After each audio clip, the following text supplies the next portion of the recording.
Apenas caminaba cuando ocurrió. Tenía solo 18 meses, aún me arrastraba más de lo que podía mantenerme en pie.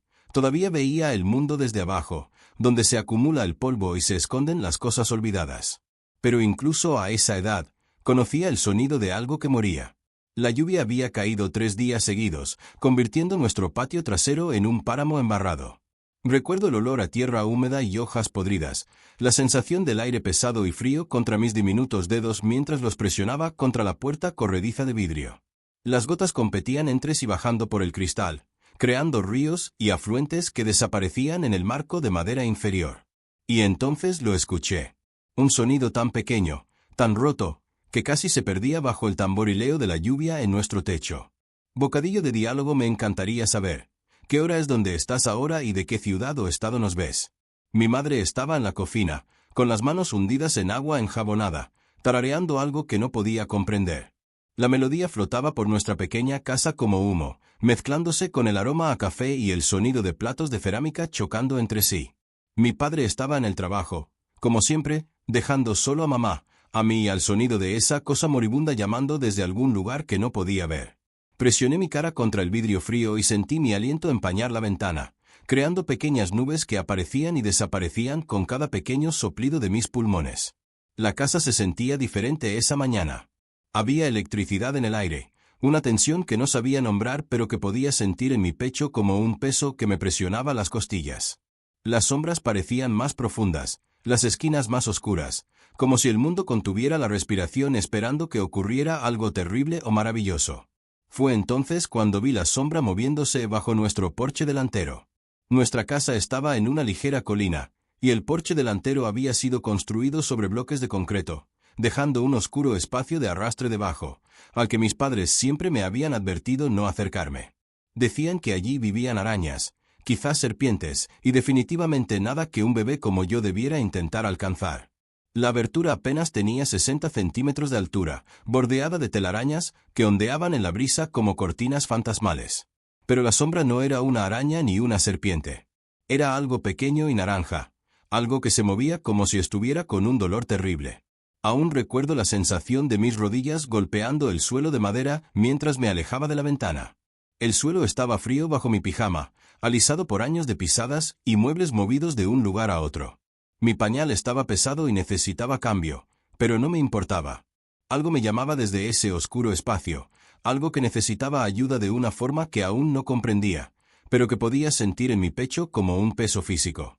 La casa tenía un diseño simple, un rectángulo con la sala fluyendo hacia la cocina y un corto pasillo que llevaba a las habitaciones. Me había memorizado cada grieta en las paredes, cada tabla suelta que crujía al pisarla, cada mueble que podía usar como apoyo para escalar. Pero esa mañana, ninguno de esos detalles familiares importaba. Todo lo que importaba era llegar a la puerta principal antes de que el llanto se detuviera para siempre. La voz de mi madre me seguía mientras me dirigía hacia la puerta. Me llamaba por mi nombre, preguntando a dónde iba, pero sus palabras parecían distantes e insignificantes frente al urgente susurro que venía desde debajo del porche.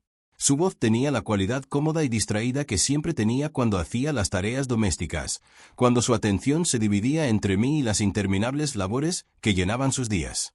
Había aprendido a abrir puertas hacía solo unas semanas, poniéndome de puntillas y estirando mis diminutos dedos hasta alcanzar el pomo y girarlo con todas mis fuerzas. La puerta principal estaba pintada de blanco, con pequeñas astillas donde los dueños anteriores la habían raspado contra el marco.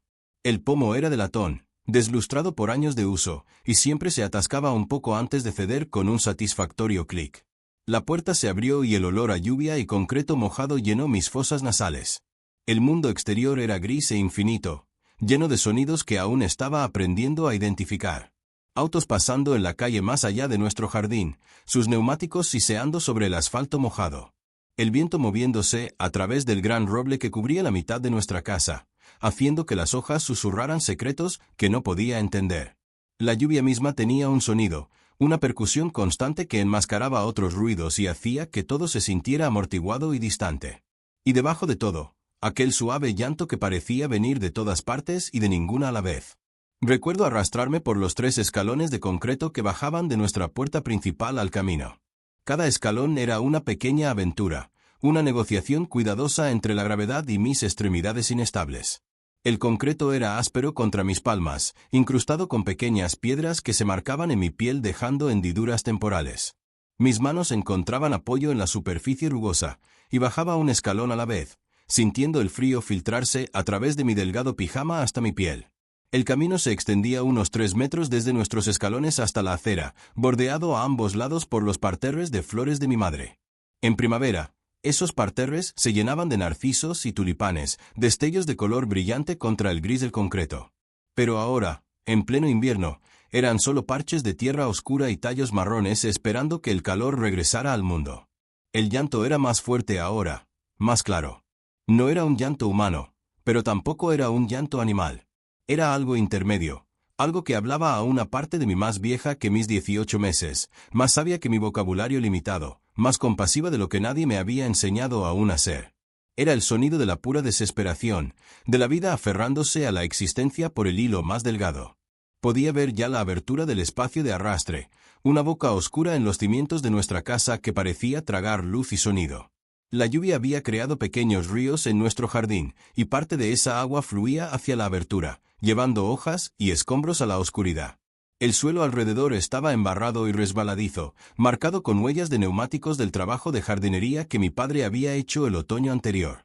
Y allí, apenas visible en las sombras, podía ver una diminuta figura naranja presionada contra la pared del fondo. La voz de mi madre estaba ahora más cerca, más urgente. Había descubierto mi escapada y venía a buscarme, pero yo sabía que no tenía mucho tiempo. Lo que estuviera ahí abajo necesitaba ayuda, y yo era la única que había escuchado su llamado. Era la única lo bastante pequeña para alcanzarlo. Mi madre intentaría detenerme si veía lo que planeaba hacer, me apartaría del peligro y me llevaría de nuevo a la seguridad de nuestra cálida casa. Me tumbé boca abajo, sintiendo como el concreto mojado empapaba mi ropa y enfriaba mi piel. La abertura era apenas lo suficientemente amplia para mi pequeño cuerpo, y tuve que empujarme hacia adelante centímetro a centímetro, usando los codos para arrastrarme. El concreto raspaba mi pijama, y podía sentir pequeñas piedras y escombros presionándose contra mi estómago y pecho.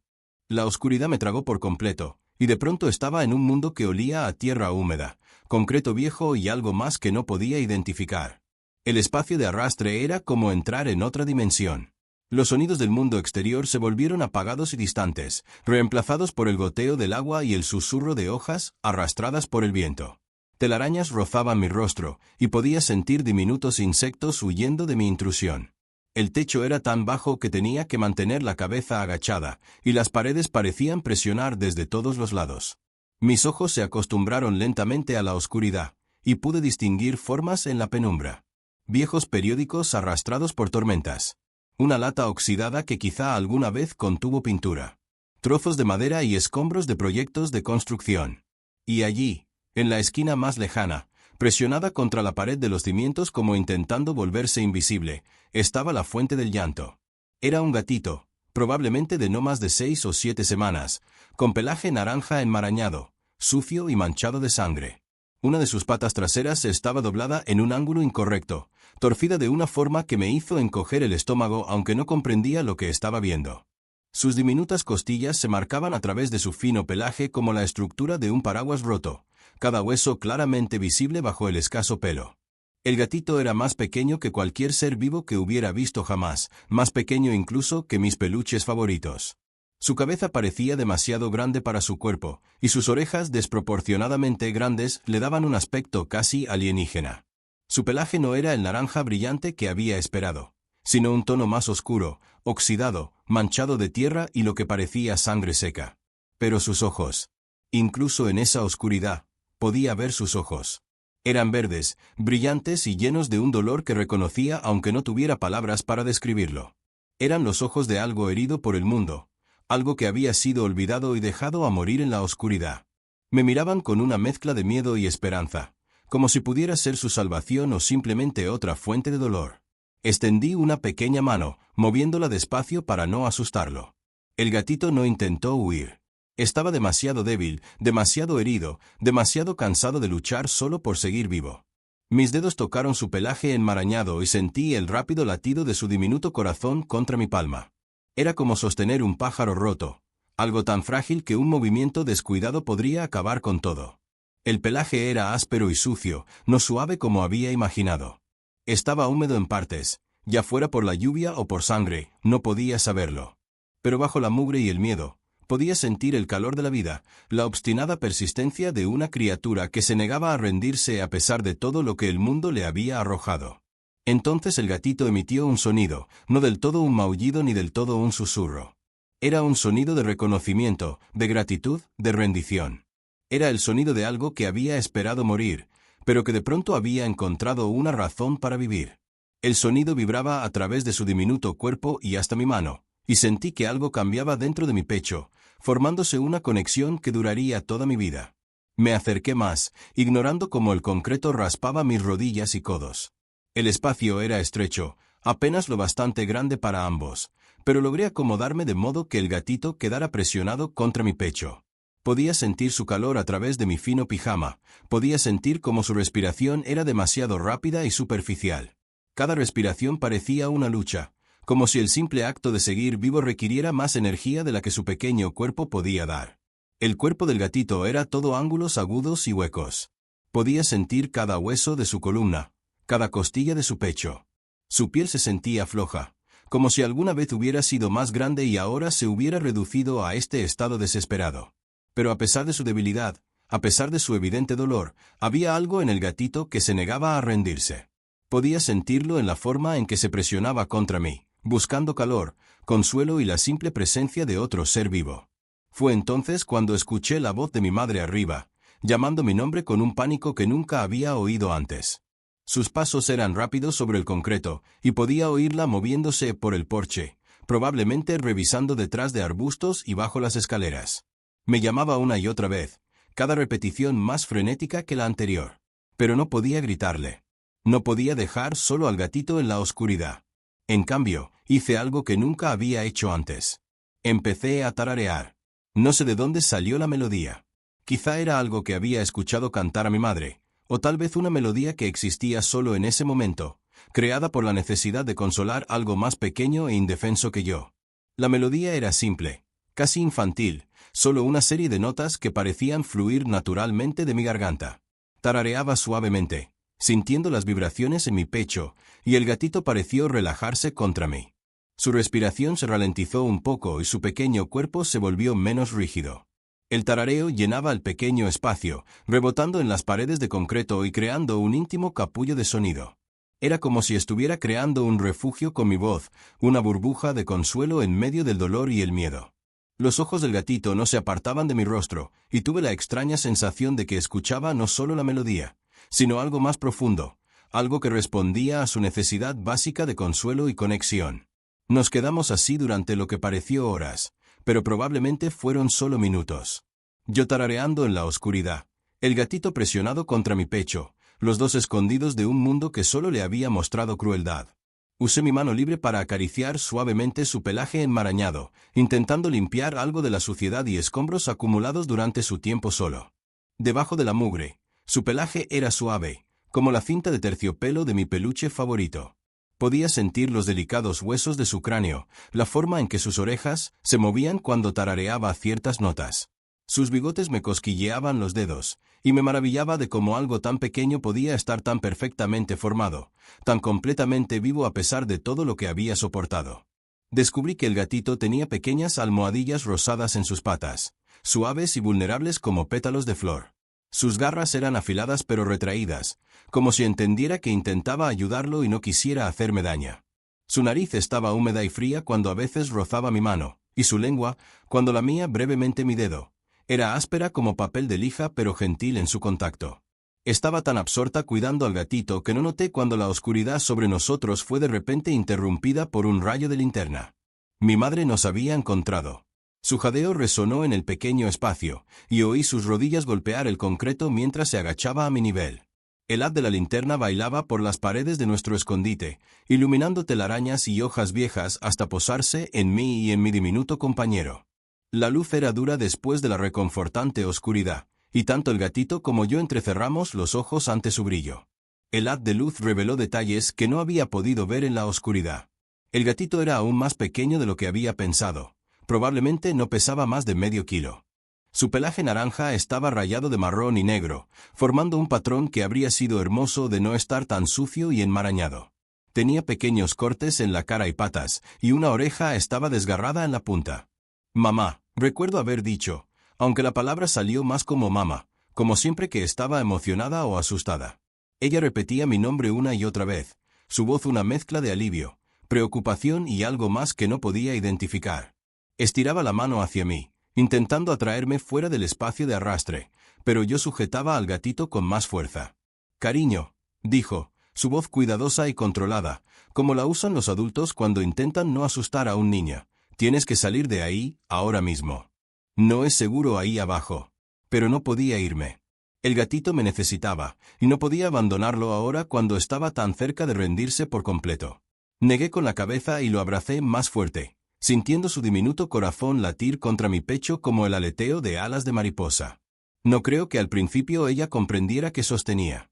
El gatito era tan pequeño, tan inmóvil contra mi pecho, que podía haber sido un juguete o un pedazo de escombro. Pero entonces se movió, levantó su diminuta cabeza y miró directamente al haz de luz, y escuché la aguda inhalación de mi madre. «Oh, Dios mío», susurró, y pude oír lágrimas en su voz. «Oh, cariño, ¿qué encontraste?» El gatito parpadeó ante la luz intensa, sus ojos verdes reflejando el haz como diminutas esmeraldas. Emitió otro de esos suaves sonidos, no del todo un maullido, y la expresión de mi madre cambió de preocupación a comprensión y luego a algo que parecía amor. Intenté arrastrarme hacia ella, aún sosteniendo al gatito, pero el espacio era demasiado estrecho para maniobrar con facilidad. El gatito se sentía cada vez más pesado en mis brazos, o tal vez yo me estaba cansando por la posición incómoda y la intensidad emocional de la situación. Mi madre se inclinó y tomó suavemente al gatito de mis brazos, y sentí un momento de pánico, temiendo que pudiera lastimarlo o quitármelo para siempre. Pero sus manos eran suaves, experimentadas. Sostuvo al gatito como me había sostenido a mí cuando era muy pequeña, con confianza y ternura. Años más tarde supe que había crecido en una granja y sabía cómo manejar animales heridos. Su toque era firme y tranquilo, y el gatito pareció percibir que estaba en buenas manos. Me ayudó a salir del espacio, y de pronto ambas estábamos sentadas en el concreto mojado de la acera frente a nuestra casa, con la lluvia cayendo suavemente a nuestro alrededor. El paso de la oscuridad estrecha al aire libre fue desorientador, y me sentí mareada por un momento mientras mis ojos se adaptaban a la luz gris del día. El gatito parecía aún más pequeño a la luz gris, aún más frágil. Su pelaje naranja era más oscuro de lo que había notado, más marrón que naranja, y la herida en su pata trasera era claramente visible ahora. La pata colgaba en un ángulo antinatural, y podía ver hinchazón alrededor de lo que probablemente era una fractura. Mi madre examinaba al gatito con manos cuidadosas, buscando otras heridas, palpando huesos rotos. Pasaba sus dedos por sus diminutas costillas, buscaba bultos o hinchazones, revisaba ojos y orejas en busca de signos de infección. El gatito permanecía inmóvil en sus palmas, demasiado débil para luchar, demasiado cansado para tener miedo. Sus ojos verdes se movían entre mi rostro y el de mi madre, como si tratara de decidir si podíamos ser de fiar. «Tenemos que llevarlos a ambos adentro», dijo mi madre, aunque miraba al gatito cuando lo dijo. «Los dos están empapados y con frío, y este pequeñín necesita ayuda». La lluvia caía con más fuerza ahora, formando charcos en las partes bajas del jardín y convirtiendo la tierra de los parterres en barro. Yo temblaba, ya fuera de frío o de shock, no podía saberlo, y mi pijama estaba empapado. Pero no podía apartar la vista del gatito, no podía dejar de preocuparme porque pudiera morir si apartaba la mirada un solo instante. Ella llevó al gatito adentro mientras yo la seguía gateando, con mi pijama mojado pegado a mi piel. El calor de nuestra casa me resultó chocante tras la humedad helada del espacio de arrastre, y pude ver al gatito estremecerse cuando el cambio de temperatura alcanzó su pequeño cuerpo. Mi madre fue directamente al baño y abrió el agua tibia del lavabo. El baño era pequeño y funcional, con azulejos blancos y un botiquín que reflejaba nuestros rostros en su espejo. El lavabo era lo bastante profundo para servir de bañera improvisada para un gatito tan pequeño, y mi madre probó la temperatura del agua con el codo, como hacía al bañarme. Me sostuve del borde de la bañera para ver cómo bajaba con cuidado al gatito en el agua tibia. El agua era poco profunda, apenas lo suficiente para cubrirle las patas, y mi madre sostenía su cuerpo con una mano mientras con la otra vertía agua suavemente sobre su pelaje. La transformación fue casi mágica. A medida que la suciedad y la mugre se iban, los verdaderos colores del gatito aparecían. Su pelaje no era el naranja oscuro que había imaginado, sino un hermoso naranja brillante con marcas blancas en el pecho y las patas. El blanco era puro y limpio, como nieve recién caída, y formaba patrones que parecían casi deliberados, como si alguien los hubiera pintado. El agua se tornaba marrón con la suciedad y los restos, y podía ver arañazos y pequeños cortes repartidos por su diminuto cuerpo. Algunos eran recientes, aún supurando un poco de sangre, mientras que otros eran más antiguos y comenzaban a sanar. Había un corte particularmente feo en su hombro izquierdo que probablemente dejaría cicatriz, y varios cortes más pequeños en su rostro y orejas. Pero bajo las heridas, bajo la mugre y el miedo, había un gatito de notable belleza. Su pelaje, ya limpio, era espeso y suave, con un brillo que revelaba buena salud e incluso buen linaje. Su cara estaba perfectamente proporcionada, con ojos grandes y una pequeña nariz rosada que se movía al percibir los nuevos aromas de jabón y agua tibia. El gatito no luchó contra el baño. Parecía comprender que intentábamos ayudarlo. Parecía encontrar consuelo en el agua tibia y el trato delicado.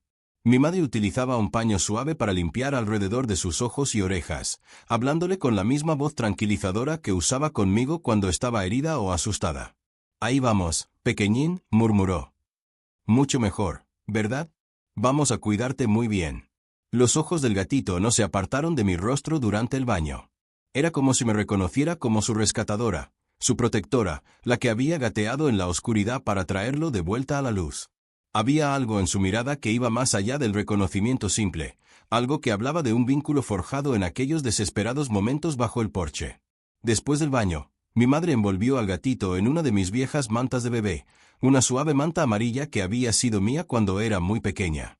El gatito desapareció entre los pliegues de tela, asomando apenas una diminuta cara naranja rodeada de sol. Mi madre lo sostuvo cerca de su pecho, y pude ver que ya se estaba enamorando de aquella pequeña criatura rota. La casa se sentía diferente con el gatito en ella. Había una nueva energía, un sentido de propósito que antes no existía. Incluso las habitaciones familiares parecían más brillantes, más vivas, como si la presencia de esta pequeña vida hubiera despertado algo que estaba dormido. Llamó a nuestra veterinaria, la doctora Martínez, que había cuidado de las mascotas de la familia desde que yo podía recordar. No entendí la mayor parte de su conversación, pero capté palabras como herido, desnutrido e hipotermia.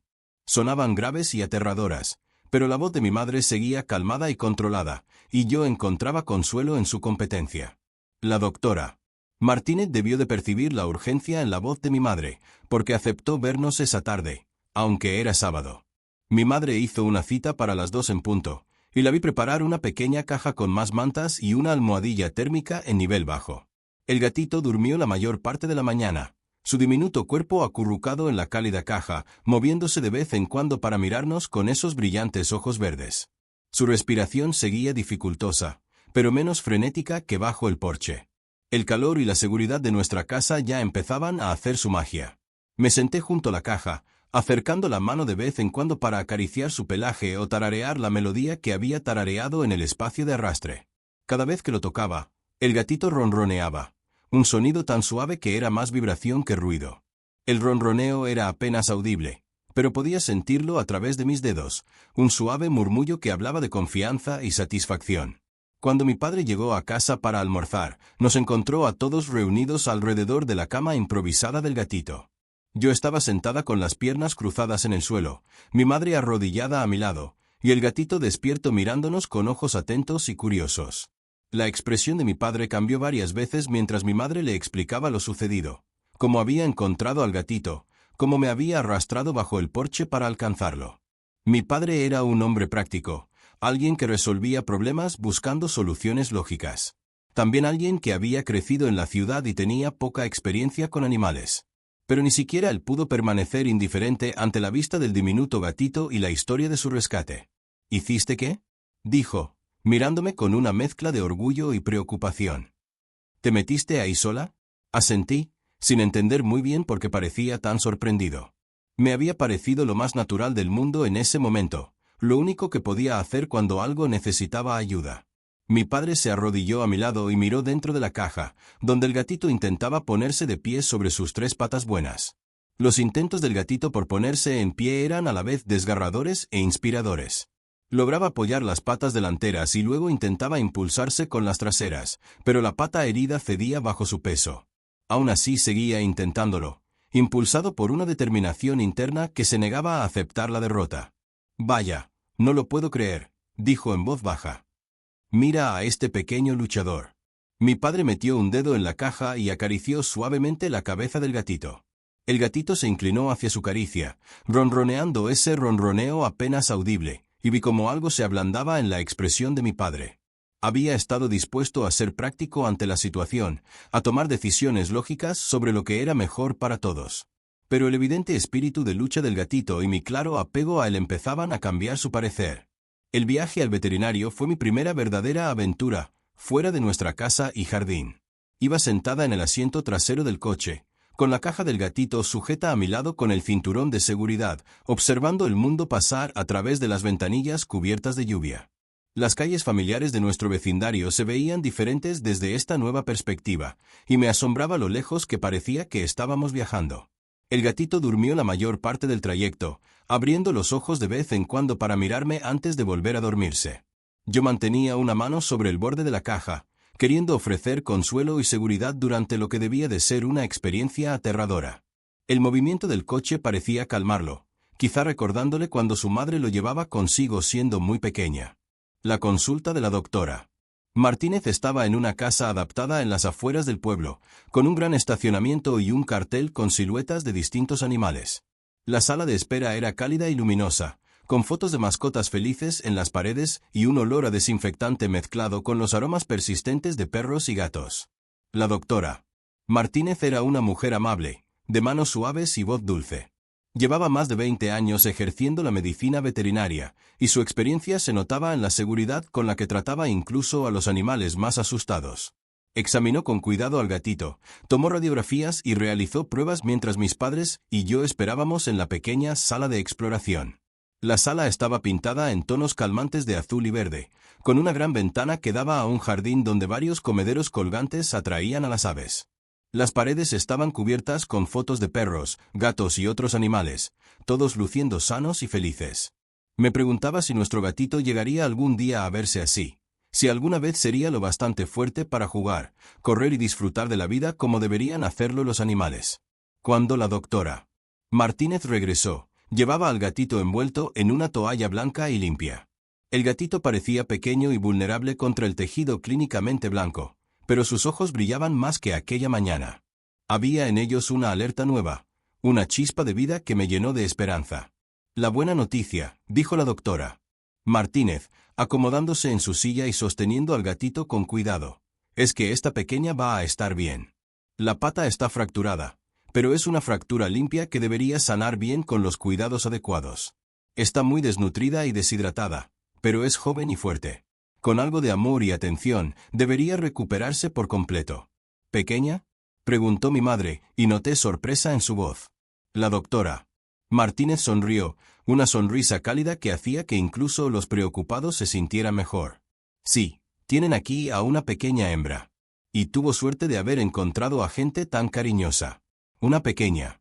Esas palabras lo cambiaron todo, de algún modo hicieron que el gatito pareciera más real, más individual. Ya no era solo un animal herido, era una gatita con personalidad propia y un futuro por delante. Alguien que crecería en nuestra casa, que pasaría a formar parte de nuestra familia. La doctora Martínez nos enseñó a darle la medicina, demostrando con una pequeña jeringa cómo introducir el líquido en su boca sin que se atragantara. También nos mostró cómo alimentarla con otra jeringa, ya que estaba demasiado débil para comer por sí sola, y cómo preparar la fórmula especial que la ayudaría a ganar peso y fuerza. El proceso de alimentación era delicado y tomaba tiempo. Había que sostenerla en una posición específica, con la cabeza ligeramente elevada, mientras pequeñas cantidades de fórmula se vertían lentamente en su boca. Demasiado de golpe y podría aspirar el líquido a los pulmones, muy poco y no obtendría la nutrición necesaria para recuperarse. La doctora Martínez también explicó cómo mantenerla cálida y cómoda mientras sanaba su pata. «Necesitará quedarse en un espacio pequeño y controlado durante varias semanas», dijo, «para evitar que se mueva demasiado y vuelva a lesionarse. El espacio debe estar cálido pero no caluroso, y ser cómodo, aunque no tan grande que le dé por explorar y se haga daño. Salimos de la clínica con una bolsa llena de suministros, frascos de medicinas, latas de fórmula especial, jeringas para alimentarla e instrucciones detalladas de cuidado. El gatito durmió en su caja durante el viaje de regreso, agotado por la exploración y el estrés de estar en un lugar desconocido. Mis padres prepararon una caja más grande en la sala de estar, forrada con mantas suaves y equipada con una pequeña caja de arena y platos para comida y agua. Yo ayudé en todo lo que pude. Mis manos pequeñas eran útiles para acomodar bien las mantas y colocar los platos donde la gatita pudiera alcanzarlos con facilidad. El nuevo espacio era más grande que la caja original, pero lo bastante pequeño para evitar que se moviera demasiado. Lo colocamos cerca de la chimenea, donde estaría cálido pero no demasiado, y donde podríamos vigilar a nuestra paciente día y noche. Esa primera noche insistí en dormir en el suelo junto a la caja de la gatita. Mis padres intentaron convencerme de que durmiera en mi cama, diciéndome que estaría más cómoda y que la gatita estaría bien sola. Pero yo no cedí. La había encontrado, la había salvado, y no iba a abandonarla ahora que seguía tan frágil y asustada. Mi madre me trajo mi almohada y una manta cálida, e hice un pequeño nido en el suelo del salón. Desde ahí podía alcanzar la caja para acariciar su pelaje o comprobar cómo estaba sin levantarme. Oía cada sonido que hacía, cada cambio en su respiración, cada pequeño movimiento que pudiera indicar que estaba incómoda. Me desperté varias veces durante la noche para comprobar cómo estaba. Cada vez la encontraba mirándome con esos brillantes ojos verdes, como si también quisiera comprobar que yo estuviera bien. A veces dormía, hecha un ovillo con la pata herida cuidadosamente recogida. A veces estaba despierta, observando las sombras moverse en el techo o escuchando los sonidos de la casa acomodándose a nuestro alrededor. En la silenciosa oscuridad de esa primera noche, empecé a comprender algo que no podría expresar con palabras hasta muchos años después. Yo le había salvado la vida, sí, pero ella también había salvado algo en mí. Me había dado propósito, responsabilidad, una razón para ser cuidadosa, atenta y amable. Me mostró que incluso el acto de bondad más pequeño podía cambiarlo todo. Las semanas siguientes pasaron entre horarios de alimentación, tomas de medicación y un cuidado atento de sus progresos. Aprendí a mantener la jeringa estable mientras bebía, a reconocer las señales de que se estaba fortaleciendo. Su apetito mejoró poco a poco y empezó a interesarse por los juguetes que mi madre le compraba. La llamé Sunny, en parte por su pelaje anaranjado y en parte porque parecía traer sol a nuestra casa incluso en los días más lluviosos. El nombre le venía perfecto, sobre todo a medida que se fortalecía y se volvía más juguetona. Su personalidad comenzó a emerger mientras sanaba, y descubrí que era curiosa, valiente y sorprendentemente traviesa para una criatura tan pequeña. Sunny aprendió a moverse por su caja con 3 patas, usando la cola para mantener el equilibrio y las patas delanteras para dirigir. Estaba decidida a explorar cada rincón de su pequeño mundo, investigando mantas y juguetes con la intensa concentración de un científico haciendo importantes descubrimientos. A veces la sorprendía observándome con esos inteligentes ojos verdes, y tenía la clara sensación de que me estudiaba con el mismo interés con que yo la estudiaba a ella. El proceso de alimentación se volvió un ritual que nos unía aún más.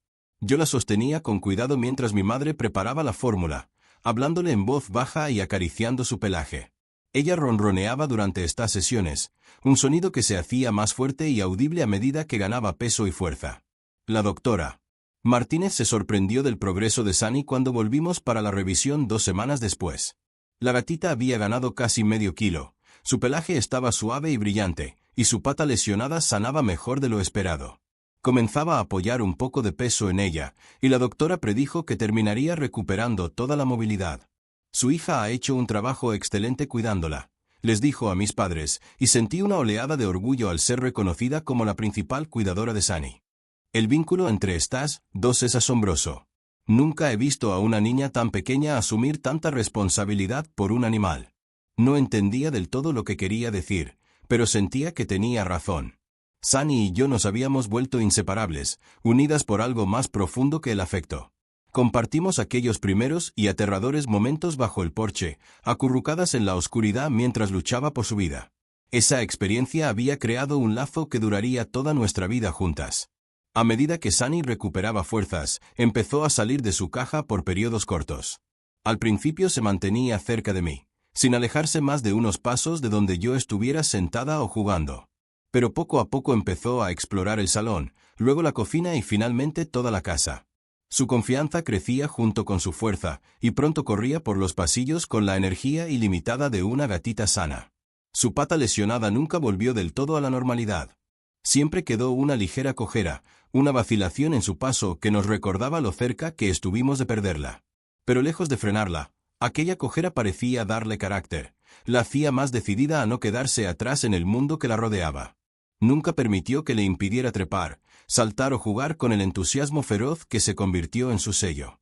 Ya caminaba con firmeza cuando Sunny se recuperó por completo, y nos convertimos en verdaderas compañeras de aventuras. Me seguía por toda la casa, copiando mis movimientos e investigando todo lo que yo encontraba interesante. Cuando jugaba con bloques, ella golpeaba las piezas de colores con sus patas.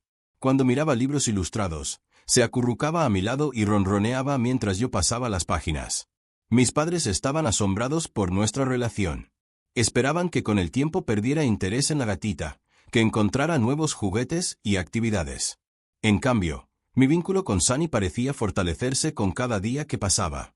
Insistía en ayudar con su cuidado, en participar en todos los aspectos de su rutina diaria. Aprendí a reconocer cuando tenía hambre, cuando estaba cansada, cuando quería jugar o simplemente ser abrazada.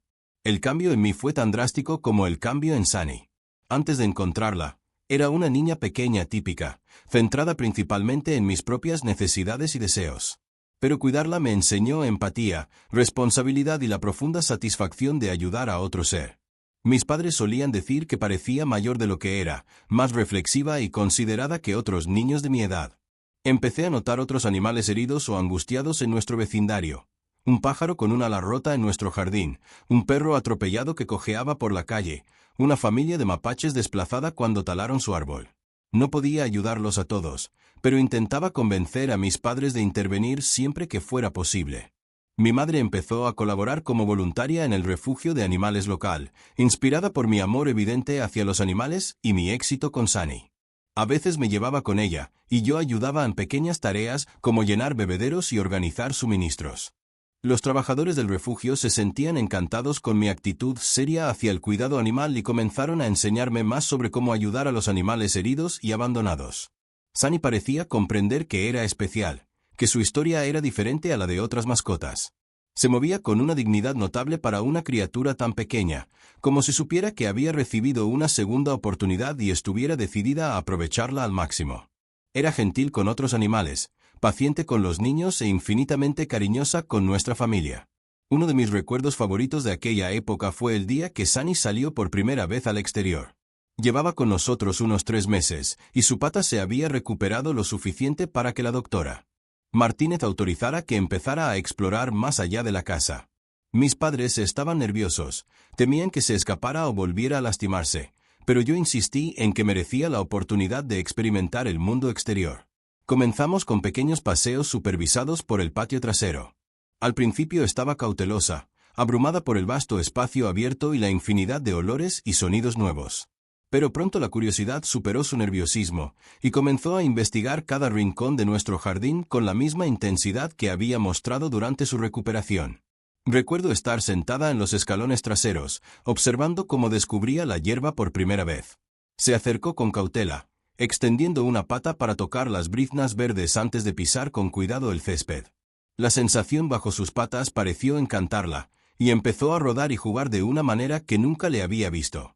Aquella tarde, mientras estábamos juntas bajo el sol, tuve un momento de perfecta claridad. Comprendí, con esa sabiduría que a veces llega a los niños en momentos tranquilos, que salvar a Sunny había cambiado por completo la trayectoria de mi vida. Iba a ser alguien que ayudara a los animales, alguien que hablara por los que no podían hablar, alguien que se negara a apartar la vista cuando otros sufrían. Las estaciones cambiaron y Sunny y yo crecimos juntas. Se convirtió en mi compañera constante, mi cómplice en incontables pequeñas aventuras. Exploramos cada rincón del vecindario, descubrimos senderos ocultos en el bosque detrás de nuestra casa y pasamos horas infinitas disfrutando simplemente de la compañía mutua. Era más que una mascota, era mi mejor amiga, mi confidente, mi socia en todo. Cuando empecé la guardería, Sunny me esperaba junto a la puerta principal, como si supiera exactamente cuándo volvería a casa. Mi maestra, la señora Johnson, Estaba fascinada por mis historias sobre Sunny y a menudo me pedía que contara a la clase en nuestras aventuras. Me convertí en la niña del gato especial, la que había salvado una vida cuando apenas podía caminar. Otros niños comenzaron a traerme sus propias historias de animales, sus dudas sobre cuidados y comportamientos. Me encontré convirtiéndome en una especie de pequeña experta en bienestar animal, ofreciendo consejos y consuelo a compañeros que lidiaban con mascotas enfermas o extraviadas. Era un papel que asumía con entusiasmo, agradecida por cualquier oportunidad de ayudar a otros animales como había ayudado a Sunny. Mis padres apoyaron mi creciente pasión por el bienestar animal en todo lo que pudieron. Me compraron libros de medicina veterinaria, me inscribieron en programas de naturalistas jóvenes y fomentaron mi voluntariado en el refugio. Veían que no se trataba solo de una fase o una obsesión infantil, sino de una vocación nacida de aquel momento bajo el porche en que escuché el primer maullido de Sunny. Con los años, comprendí más sobre cómo debió ser la vida temprana de Sunny. La doctora Martínez explicó que probablemente había sido abandonada por alguien que no pudo o no quiso cuidarla, dejándola sobrevivir sola en un mundo demasiado peligroso para una criatura tan pequeña. Las lesiones que sufrió coincidían con haber sido atropellada o atacada por un animal más grande, y fue un milagro que sobreviviera lo suficiente para que yo la encontrara. A veces me atormentaba pensar qué habría pasado si no la hubiera oído aquella mañana lluviosa. Habría muerto sola en la oscuridad, asustada y con dolor, sin nadie que la consolara. Pero en cambio vivió, prosperó y trajo alegría a todos los que la conocieron. La diferencia entre esos dos destinos posibles fue solo un instante de compasión, una elección de ayudar en lugar de ignorar. Sunny vivió con nosotros 18 años, una vida extraordinariamente larga para una gata que empezó tan frágil. Me acompañó en la infancia, la adolescencia y hasta la adultez temprana. Estuvo conmigo en mi primer día de escuela, mi primer desamor, mi graduación del instituto y mi ingreso en la facultad de veterinaria. A lo largo de todo ese tiempo, fue una constante, recordándome el poder de la bondad y la importancia de escuchar a quienes necesitan ayuda. Cuando Sunny falleció, lo hizo pacíficamente, dormida, acurrucada en el mismo tipo de manta suave que la había reconfortado durante su recuperación. Yo estaba en casa por vacaciones de la universidad, y pude pasar con ella sus últimos días, abrazándola y tarareando la misma melodía que le había cantado bajo el porche años atrás.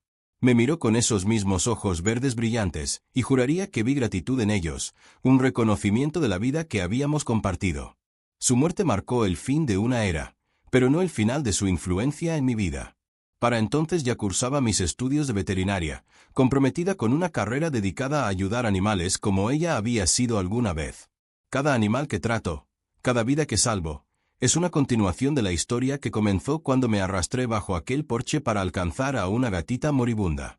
Hoy dirijo mi propia clínica veterinaria, especializada en emergencias y atención a animales abandonados y maltratados.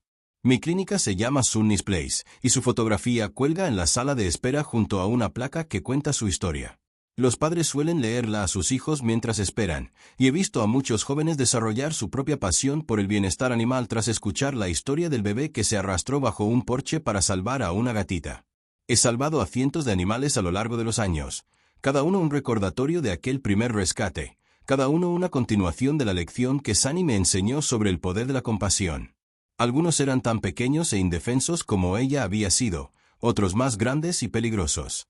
Pero todos compartían la misma necesidad. Alguien que escuchara su grito silencioso de ayuda, alguien que tendiera una mano suave y ofreciera esperanza donde antes no había ninguna. El espacio bajo mi antigua casa hace mucho que está sellado, pero a veces sigo pensando en él. Pienso en la valentía que se necesitó para que una niña tan pequeña se arrastrara hasta aquel lugar oscuro, movida solo por el sonido del sufrimiento y un deseo innato de ayudar. Pienso en cómo aquel momento lo cambió todo, no solo para Sunny, sino para mí y para todos los animales cuyas vidas se salvaron gracias a lo que aprendí aquel día. A menudo me preguntan qué me motiva a hacer un trabajo tan duro emocionalmente, porque elijo pasar mis días con animales que han sido heridos y abandonados por el mundo. La respuesta siempre es la misma. Una vez que has oído ese sonido, el de algo muriendo solo en la oscuridad, no puedes olvidarlo jamás. Y una vez que has vivido el milagro de convertir la muerte en vida, el sufrimiento en alegría, la desesperación en esperanza, no puedes dejar de extender la mano hacia la siguiente criatura que necesita ser salvada. Sunny me enseñó que los héroes no nacen. Se forjan en momentos de decisión, cuando elegimos actuar a pesar del miedo, tender la mano a pesar del peligro y cuidar a pesar del coste. Me enseñó que incluso el acto más pequeño de bondad puede cambiarlo todo, puede alterar el rumbo de una vida, puede crear ondas que se extienden mucho más allá de lo que podemos imaginar. Y me enseñó que a veces, cuando salvas una vida, terminas salvando tu propia alma en el proceso. La lluvia sigue cayendo a veces, y cuando lo hace, sigo escuchando el sonido de algo que llora en la oscuridad. Porque ahora sé que siempre hay alguien que necesita ayuda, alguien que espera su propio pequeño milagro, alguien que confía en que hoy sea el día en que un extraño decida importarle. Aprendí a arrastrarme hacia lo roto en lugar de huir de ello. Aprendí que el amor comienza escuchando. Y aprendí que los momentos más importantes de la vida a menudo ocurren en los espacios más pequeños, con las voces más suaves, entre los latidos de aquellos que luchan simplemente por sobrevivir. Eso fue lo que Sunny me enseñó aquella mañana lluviosa cuando yo tenía 18 meses y ella agonizaba bajo nuestro porche. Eso fue lo que siguió enseñándome cada día durante los siguientes 18 años. Y eso es lo que sigue enseñándome ahora, cada vez que extiendo la mano hacia otra criatura rota y susurro las mismas palabras que mi madre le susurró a ella hace tantos años. Ahí tienes, pequeña. Así está mejor, ¿verdad? Vamos a cuidarte muy bien. Porque eso es lo que hacemos. Nos arrastramos hacia el llanto. Metemos las manos en la oscuridad. Ofrecemos esperanza donde no la había. Y, a veces, si tenemos mucha suerte, vemos cómo la muerte se convierte en vida, la desesperación en alegría y el silencio en la canción más hermosa del mundo. La canción de algo que estaba perdido y ahora ha sido encontrado. La canción de algo que estaba roto y ahora está completo. La canción de algo que moría y ahora vive para ronronear un día más. Esa es la canción que Sunny me enseñó a cantar. Y la he estado cantando desde entonces.